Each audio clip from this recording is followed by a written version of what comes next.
Yeah. Yeah. You see how strong I am? Ugh. Don't be jealous. It's this one. It's only 150. I've got these things up to 350. The way that you do the test is you have to squeeze it and it has to clamp something here, like the size of a penny. And usually I do pens because I don't have like stuff hanging around on me. But you squeeze it and you have to hold it and show control. Dang, dude. There are some people that can literally bone crush. I think the best I can get to is 250 like that. But they can bone crush 350 pounds and squeeze it and hold it. Like, let's just show if I can actually pull this off. I don't have anything to do it with. Help! I'm lost.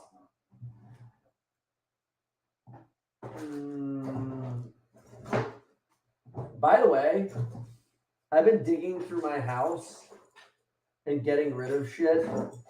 And I basically have way too much shit. All right, so check this out. Check this out. So here's the strength test. Here's the coin. You're supposed to technically be able to squeeze and hold that, and it's not held by my hand. It's held by the clamp. Like, that's how you find out how strong you are. Another really good indicator of where you're at in your training cycle, if you're overtraining, you can get these grip testers. And basically squeeze it. Let's say you've got 150 pounds of force in this hand. If you're overtraining, you squeeze it again, like, check in a week in the middle of your training cycle, and it's down to like 130. You've dropped 10. And then all of a sudden, if you're down like into the 110s and stuff like that, like, you're way overtrained and you should let go. So having these things around is some good shit. It's some pretty good shit. A lot of rants I want to go on today, because I'll ask these questions and people will go into the DMs and Instagram and such and write all these responses back of things that they're curious about. One of the things I continuously see is, what's the best tech out there? By far, I can't argue with this. Like, I wish there was something. There's probably going to be a watch company that tries to come over and sponsor me, and it would be cool to work with a watch company because I'm always wearing a watch and I love them. But the best piece of technology on the market right now is Strava. And then you buy a heart rate monitor on Amazon for $60 from Polar.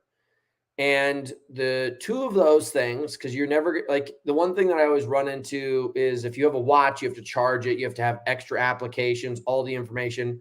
Everything's going to upload to your Strava anyways. So if you guys really want to get good with your training, we're going to do this. You guys know I love to. We're going to present the screen, share screen, entire screen.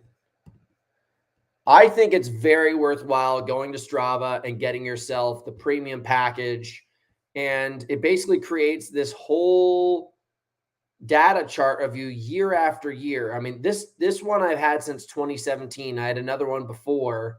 And you got to look at that. Like, we've got 7 years of data on me. And sometimes, like, you can look over here on the right, like, I clearly forgot to take my watch off and I was driving in the car. Like, I did not run a half mile in a minute 02.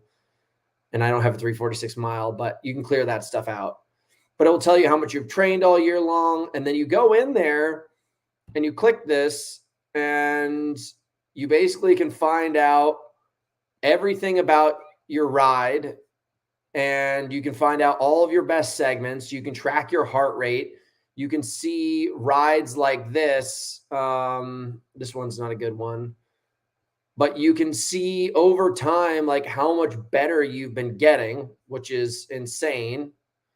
Let's go down to Monument Peak. Come on, baby. Where you at? Where you at, girl? Where you at, Chotty? Right here. You come in here, you go and look at runs like this. You can click on it, and it will tell you your averages. And like, this was obviously a very, very good one. I was 1 minute and 48 seconds per mile faster on average. This is when I got that record just recently. And to me, Like, no watch is going to tell you that shit.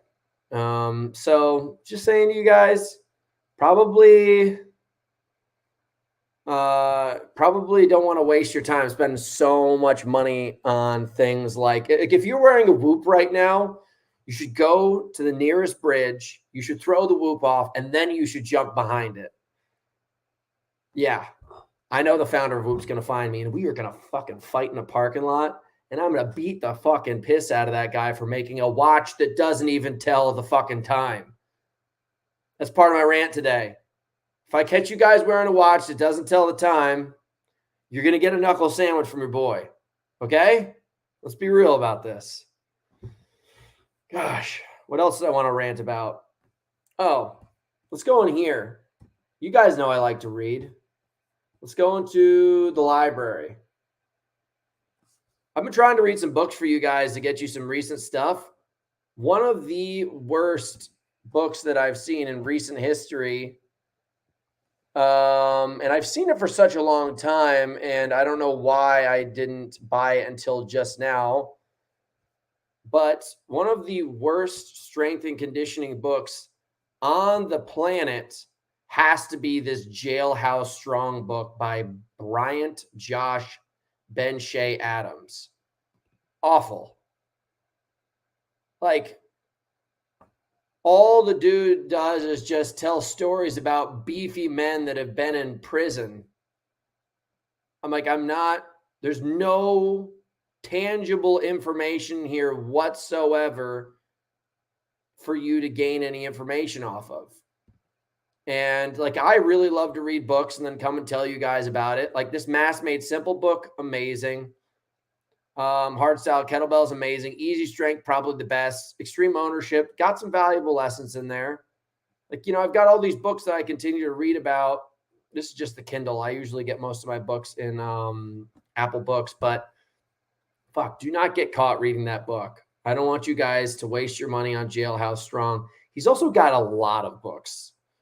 And like, I want to write books, and I hate to just be a hater, but don't waste your money on this book right here. Unless you just want to hear about a bunch of husky guys that were misbehaving and then had to be jailed because of their behavior, and then were larger than you because all they did was exercise.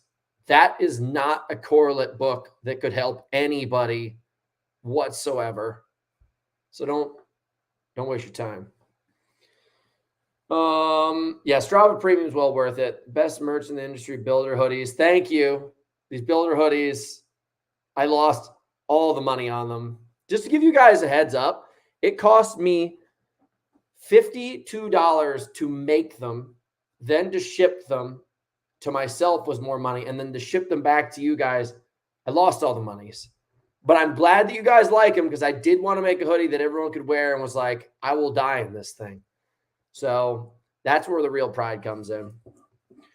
The Whoop is way better to wear when strength training compared to other bulky watches. Yeah, but that's like saying wearing a piece of shit that's a smaller piece of shit is more convenient than wearing a big functional piece of shit. That doesn't make any sense. The Whoop doesn't tell you anything. Like, you can go into any of these high-tech watches and they tell you the same exact data. I'm trying to help you. An Apple Watch, holy Christ almighty. Apple Watch is like the new Cybertruck. Like, it looks shiny, but it's a recall-based material. Apple Watch dies all the time. We were sponsored by Fitbit a while ago for this television show, and I used to call it Fat Butt. And because it would die halfway through every single exercise that I would do. Fitbit, trash. Apple Watch, trash. Whoop, trash. Unless you guys are just somebody, you're like a turtle. Like, you're a turtle and you live in a terrarium and you don't do anything that is strenuous, serious, or necessary to have real data on. At which point you can wear an Apple Watch, a Whoop, or another Fitbit, if those are the case. My shoulder's really good, Gertz. Thank you very much for asking. If you'd write a book, I'll pre-order 10. Yes. Right now, I'm writing the book, The Hybrid High Performer, and I'm writing my other book, which is more of like life lessons from Hunter kind of thing.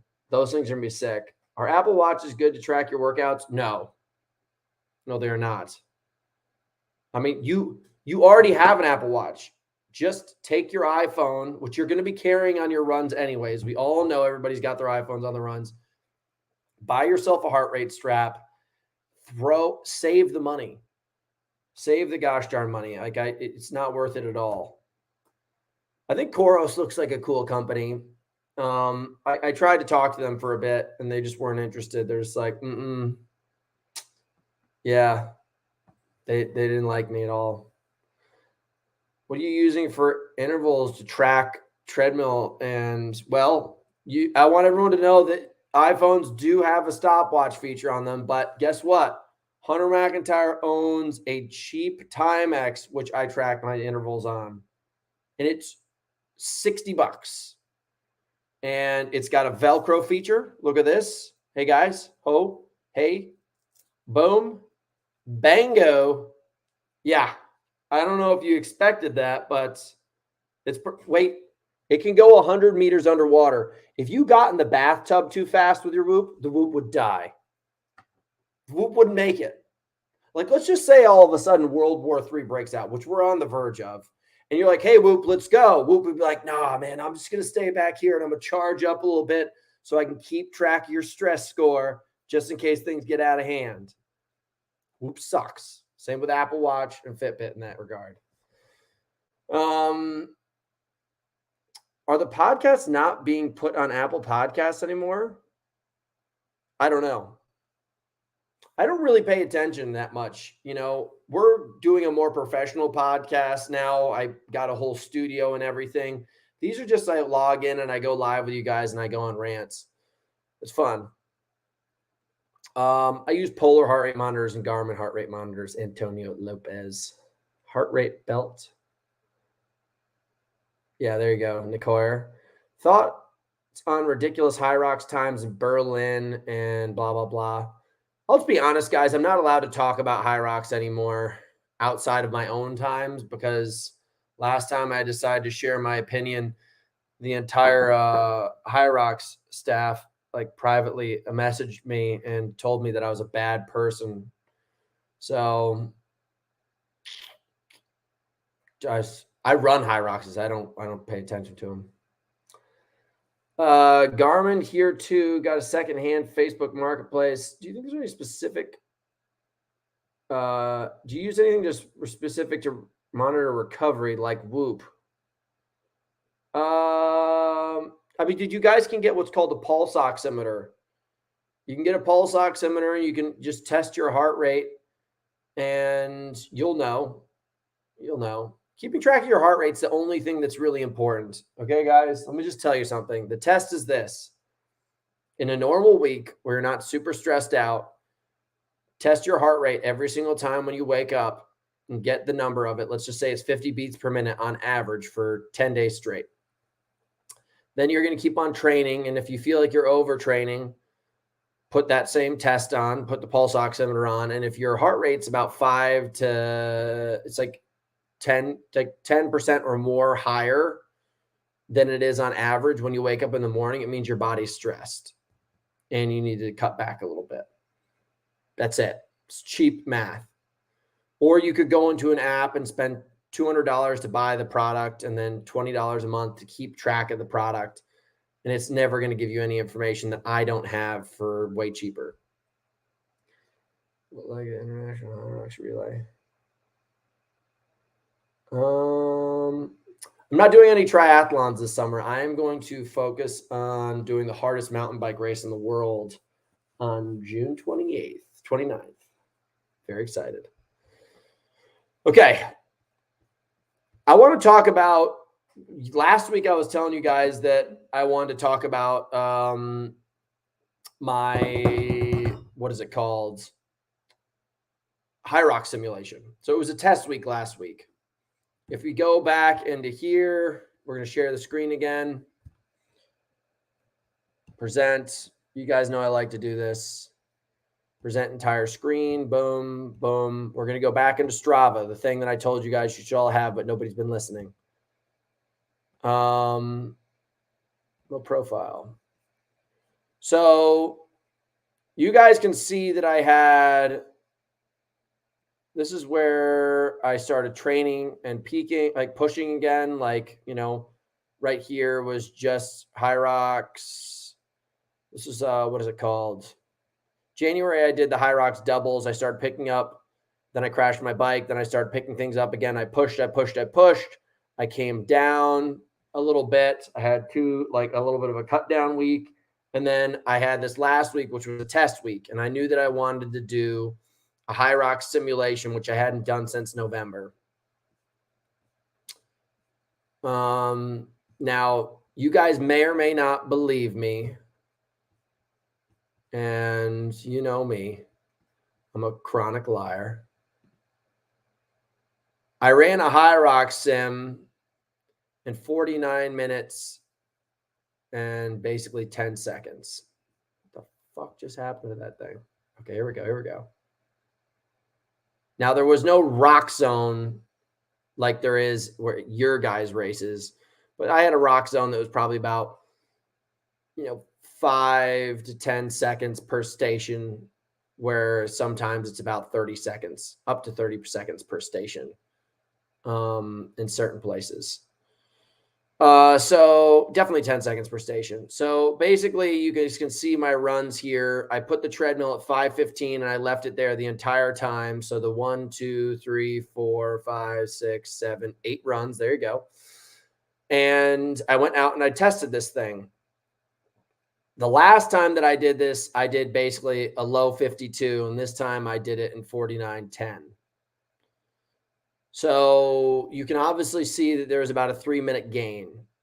Now, there were some metrics that I told you guys that changed in this thing. A lot of it was the new sleds, which I've mentioned many times, I believe have gotten significantly easier because I have all the same amount of weight out there and I put it on multiple sleds.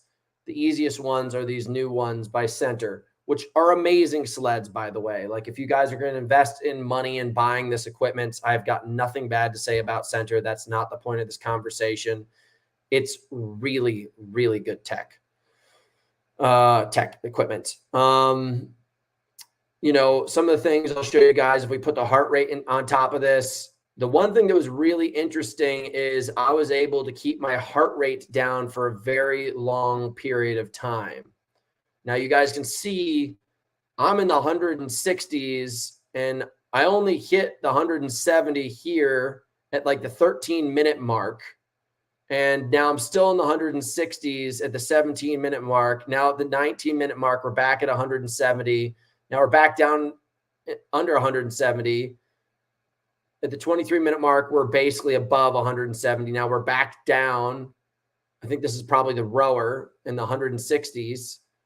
Back up, and we lower again, but we stay above 170 pretty much after the 20-minute mark.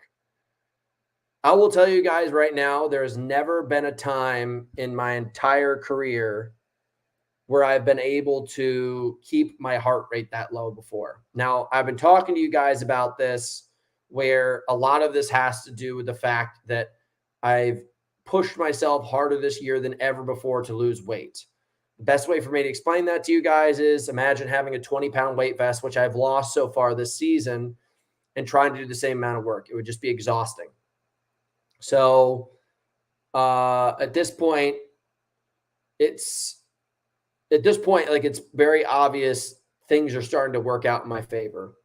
And in this whole test week, I was able to set the record on my mountain run.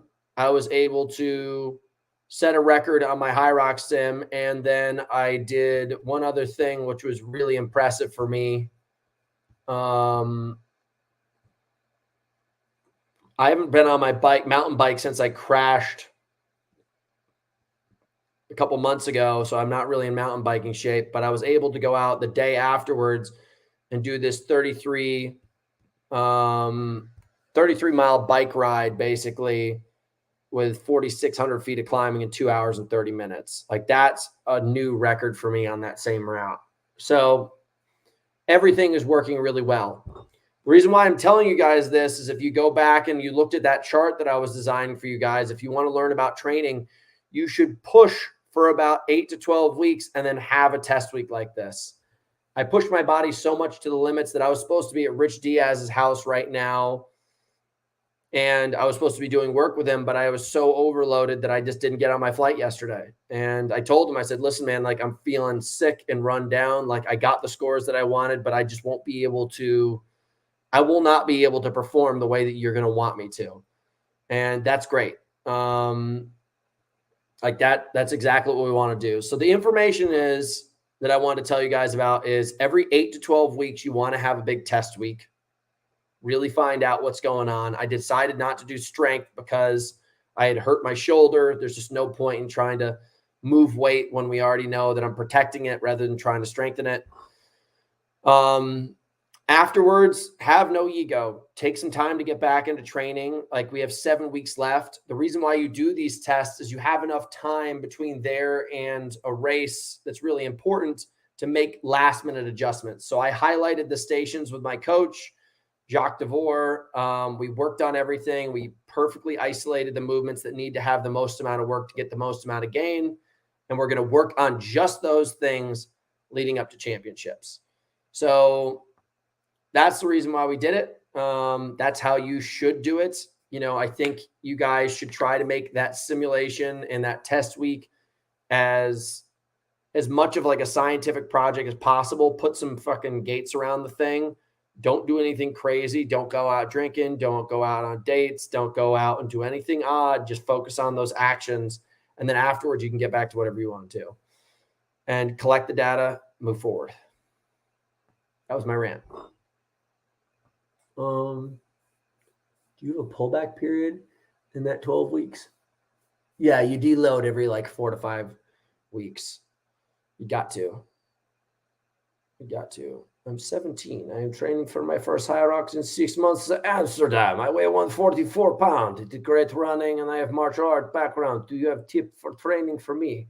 Guy French. Well, sounds like you need to eat a sandwich, brother. When I was 17, I weighed about 152 pounds. So don't worry. You'll get bigger. But yeah, you got a hurting coming in on you. You gotta get stronger, brother. I would look at our House Strongman program.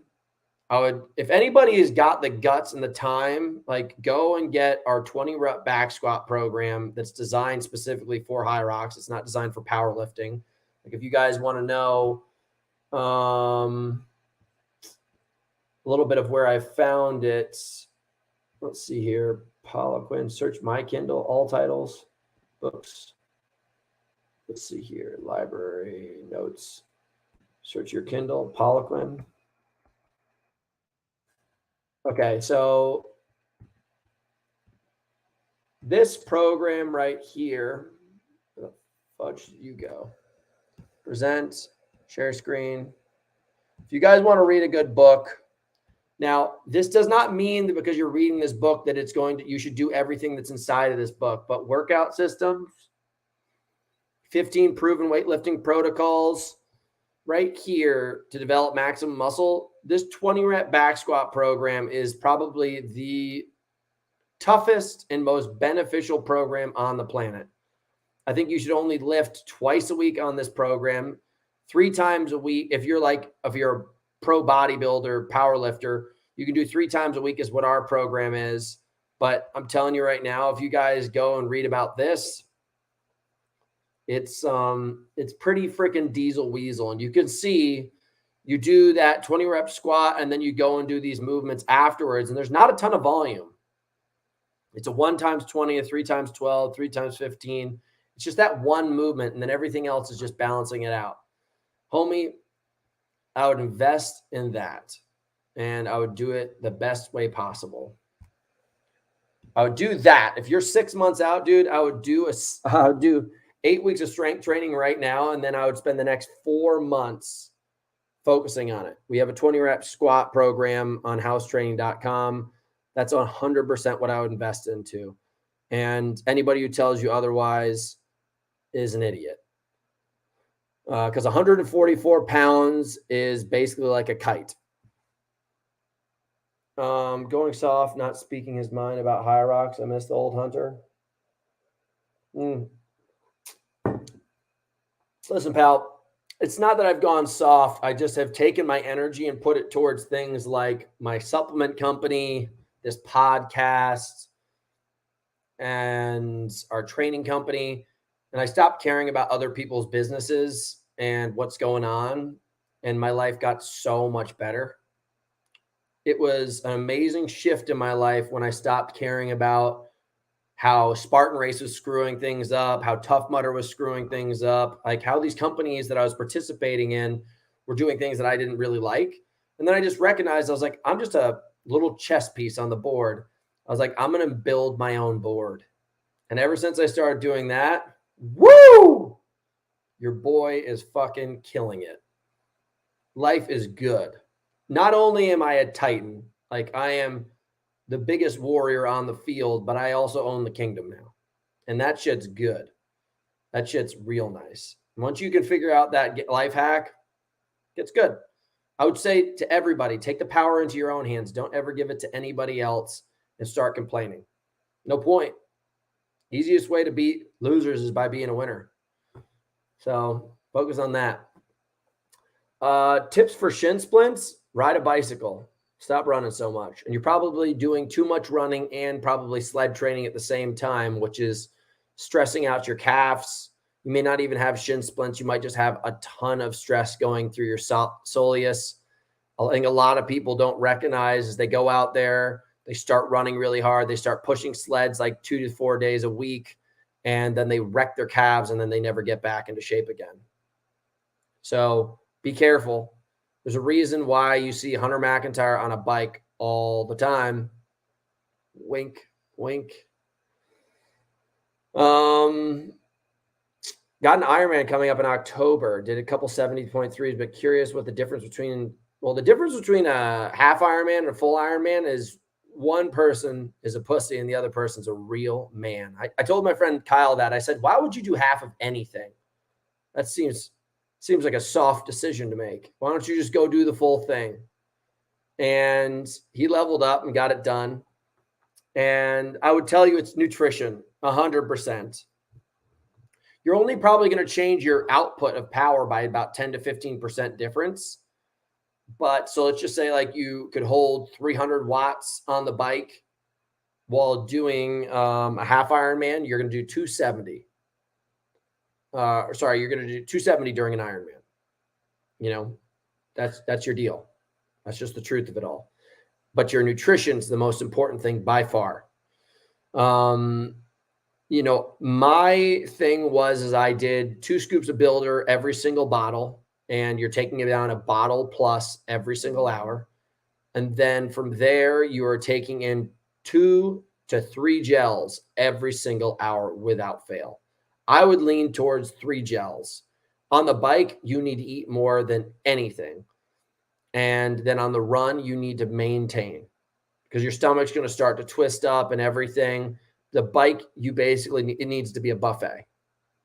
And anybody who tells you differently, anybody who tells you to eat ketones, you should find a gun and take that person out because that person's a liar. He's coming for your money. Make sure they're like vampires they're daywalkers. They are trying to betray you. They will eventually get you into a dark place and they will suck your blood.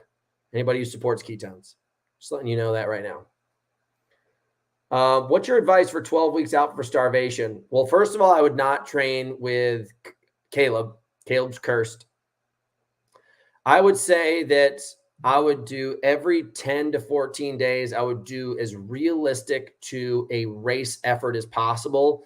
And then everything else should just be maintenance. In the gym, doing some strength training, not too much. Running on the road, not too much. Swimming a little bit, not too much. Biking a little bit, not too much. But let's just say it's that 10th day, 3-hour ride, 90-minute run. 14 days later, 4-hour ride, 90-minute run.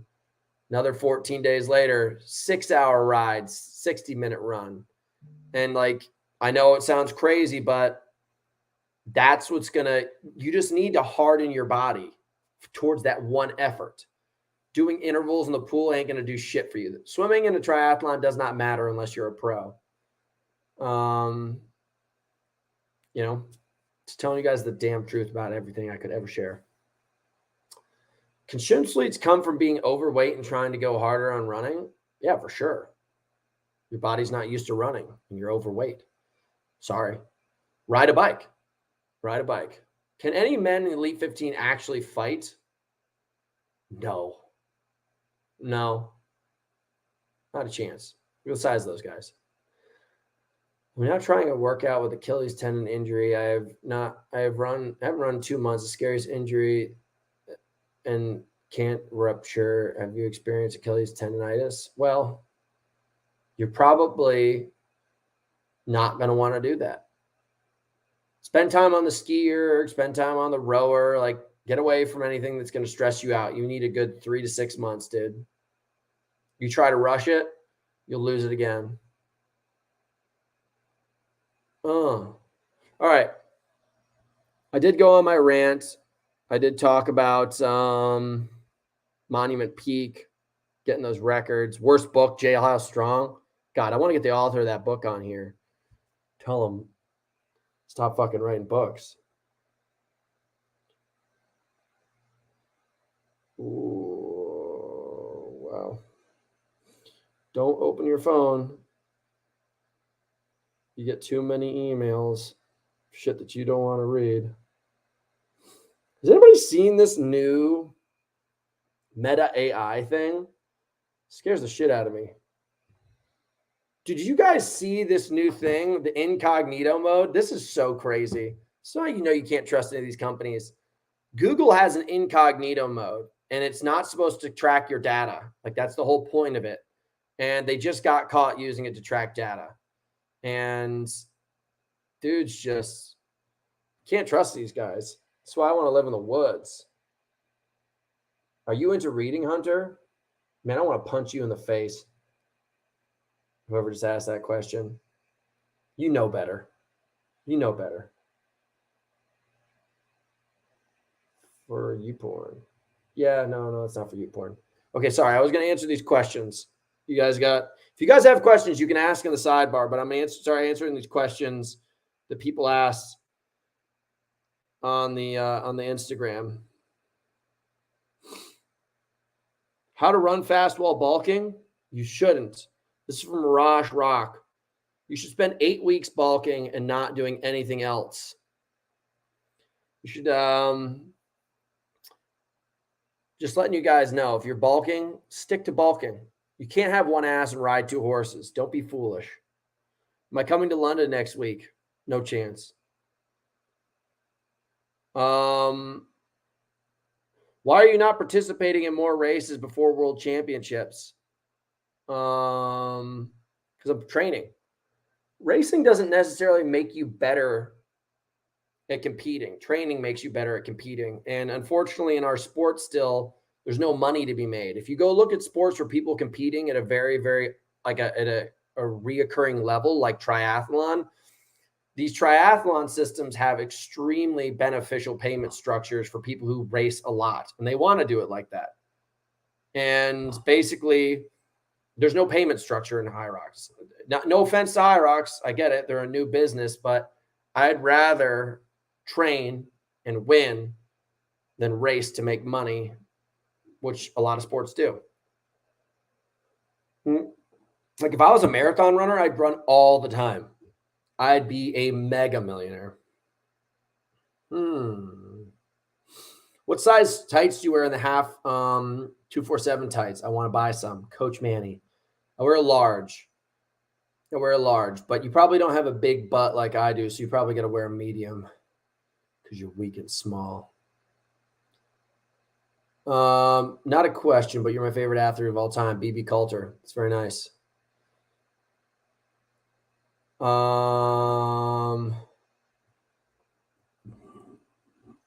Marshall, we both know that Marshall doesn't know how to train. Marshall's like a UPS driver. He's like this big, strong guy, but Marshall doesn't know what he's doing. He doesn't. And that's okay, Marshall. We love you for that. And that's why he's here trying to get information. But losing weight's not going to hurt. You know who you should talk to about losing weight, though? Caleb, because he looks like a dump truck, and he's full of hot trash. How do you stay accountable and motivated? Is it constantly setting goals to chase? Dean Conley, 94. Well, I think goals are the most important thing in life. I say this all the time. I get to do public speaking engagements. After you leave high school, there's not a lot of metrics in life trying to figure out where you're at other than your credit score. And that's about it. You know, there's not a lot of things to measure yourself and tell you whether or not you're in the right direction. Not even like nobody in my family even gets on the scale anymore. So going after things regularly, whether it's the goal of writing a book, whether it's the goal of making a certain amount of sales in your company, whether it's the goal of training in the gym, but also I recognize that I'm blessed. Like I get to wake up every single day and chase things that I love. And I don't believe in doing anything half-assed. So that would be my goal towards that. Are you coming to Hyrox Amsterdam? No. If I had to listen to one song for the rest of my life, what would it be? Ding Ding Dong by Gunter. How can you improve your running when you have knee old injury? Ride a bicycle. Do as little time as possible. Yeah,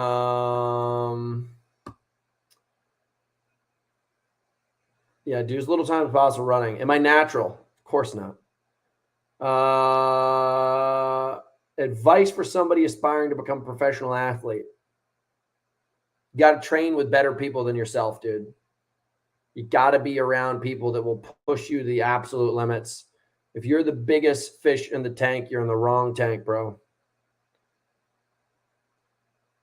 Are zone 2 easy runs overhyped, or can you go easy on easy runs? I think zone 2 is the most important thing in the entire world. Like, it's basically just mitigating risk and increasing your body's economy. And then you should really focus on super high intensity. If you guys ever in a position where you're not doing zone 2, the people that are will bury you. We will find a shovel and we will pour dirt on your grave as we lap you. Not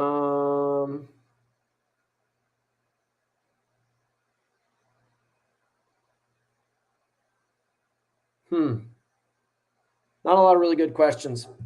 All right, guys, I'm going to give this 5 more minutes, and then I'm going to go on with my life. Okay. Jared, did you just say, of course, you're not natural? Yes, just a joke of response, dude. Who have you trained with in the last 2 years that pushed you to your limits? Nobody really. I would say the people that were the most impressive athletes I ever worked out with, Rory Bozio, Jacob Hepner,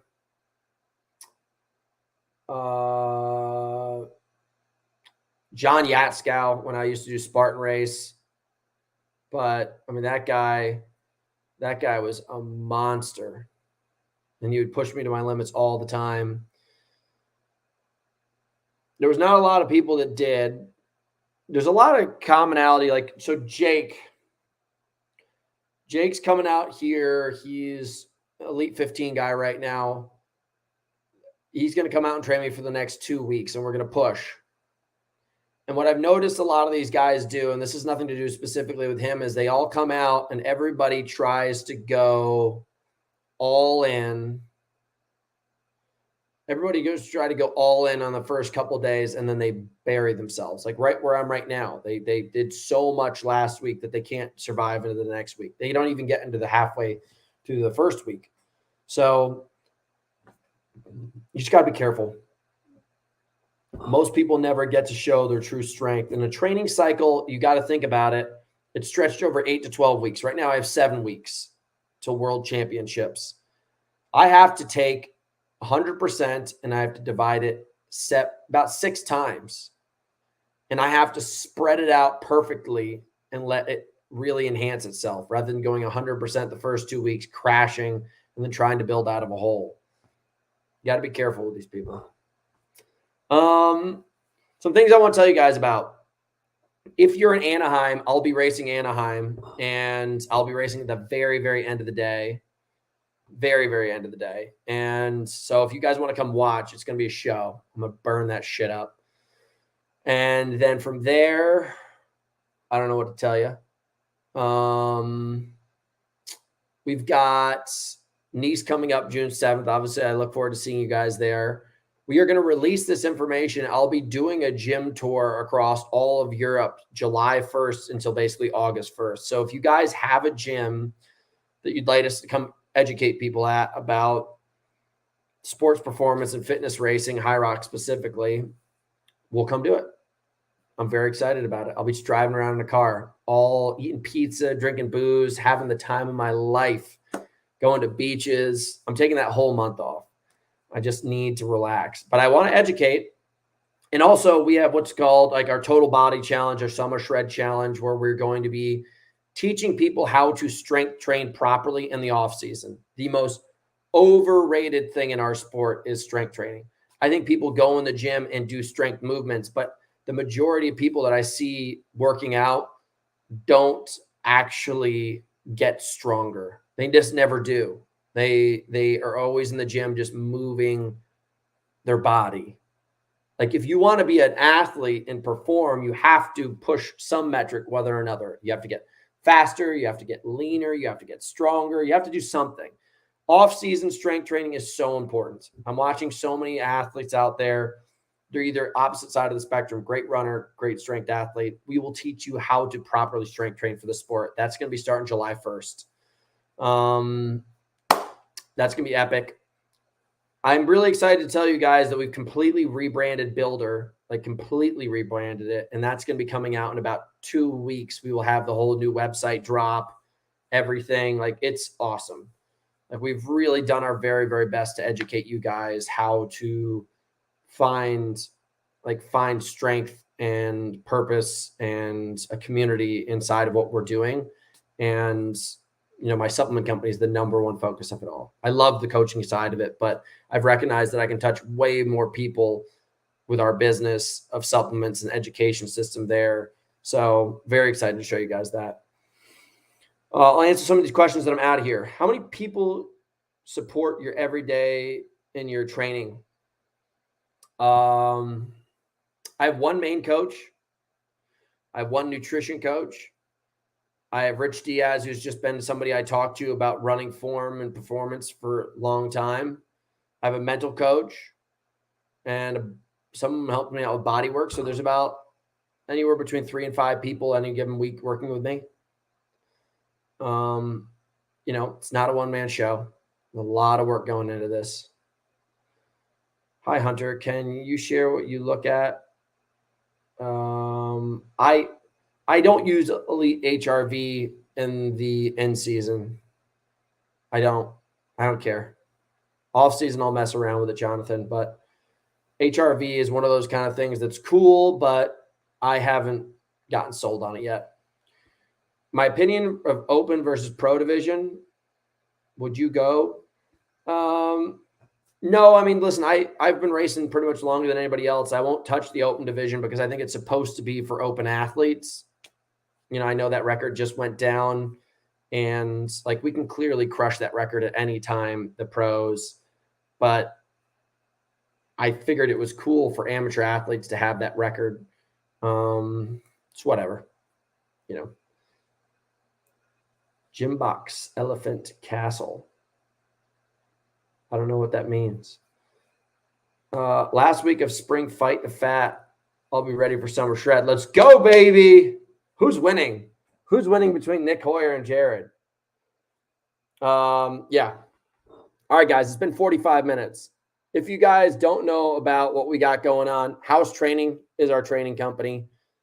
It's the best in the business. We've got a new feature called House Nutrition, where basically we're teaching you guys all about the fueling protocols that are necessary for every single kind of workout and some of the best meals that you can do to recover from the hard training and also have a good time eating. Other than that, Builder Sports, guys, best supplements in the business. I want to tell you something right now. I'm part of my rant. You're seeing so many supplement companies trying to get into Hyrox right now. They are taking the same product they've always had and putting a new label on it, trying to sell it to you. The body doesn't work that way. We actually created supplements that are going to help support your guys' training and your guys' events, rather than just taking bodybuilding supplements that they're not selling very well, trying to remarket to you. Be careful and read the labels of what you guys are taking. And creatine will not make you slower. That's one of the dumber things I've ever heard. I take creatine about 10 to 15 grams a day. Look at me. I'm a rocket ship.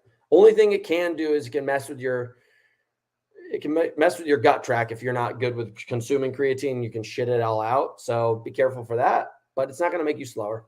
You can cramp on it, but you know that it's really not going to actively make you slower. You know, your body can react negatively to almost anything. You know, some people have an allergic reaction to coffees and they shit their pants. So, guys, what's your body fat percentage you plan on hit before Worlds? Right now, I'm at about 7. I bet you I can hit 5, and I'm going to whoop the shit out of you guys, and I'm going to look good while doing it. All right. I'll see you guys in a bit. Thanks for tuning in. See ya.